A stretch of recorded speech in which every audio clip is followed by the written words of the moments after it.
In the bustling city of Chicago lived Emma and Daniel, a young married couple who had been together for almost 5 years.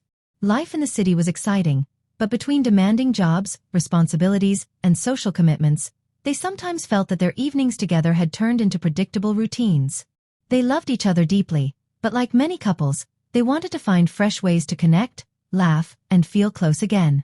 Emma worked as a graphic designer, often spending hours at her laptop designing creative campaigns for her clients, while Daniel was a history teacher at a local high school.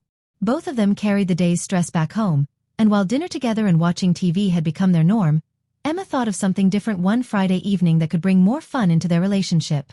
Instead of their usual routine, Emma surprised Daniel with a game night. But it wasn't just any game. It was a playful challenge designed for couples to build teamwork, communication, and joy. She called it the Question and Challenge Jar.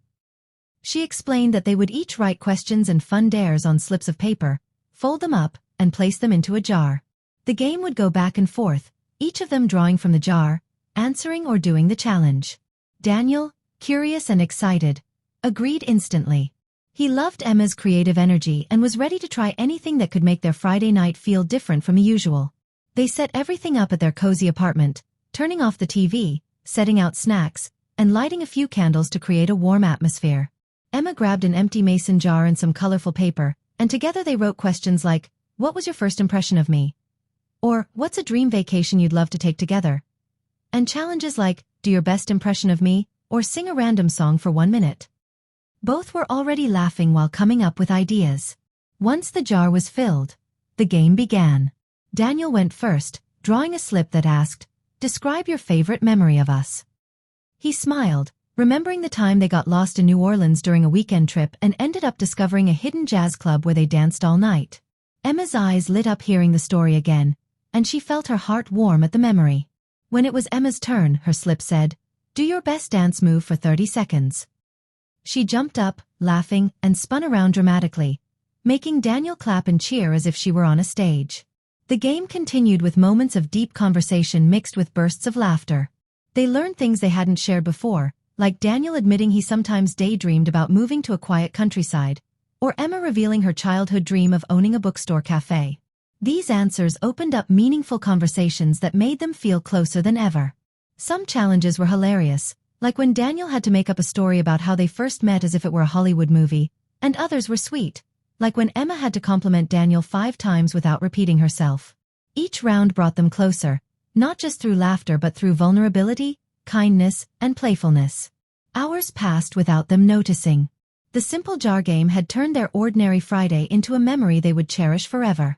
They realized that fun didn't require expensive trips or grand gestures. It could be as simple as taking time to laugh and connect intentionally. Emma smiled and told Daniel she wanted to make this game a tradition, maybe even inviting other couple friends over one day to play a bigger version.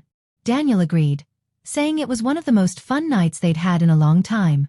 The story of Emma and Daniel shows that relationships thrive on creativity, communication, and joy. Trying something new, like a simple partner game, can break routines and remind couples why they fell in love in the first place.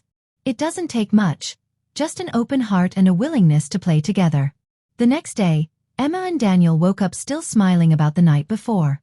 Instead of scrolling on their phones or rushing into chores, they lingered over breakfast, joking about their favorite moments from the game. Daniel promised to come up with even sillier challenges next time, while Emma teased that she would prepare tougher questions. What mattered most was not the game itself, but how it gave them the space to rediscover the fun in their love. Life would continue to be busy, but now they had a new tool, a playful, creative game that would always bring them back to each other when routines threatened to pull them apart. In a city full of noise and responsibilities, Emma and Daniel learned that sometimes the quiet laughter at home, sparked by a jar of colorful slips, was all they really needed to feel alive, connected, and happy together.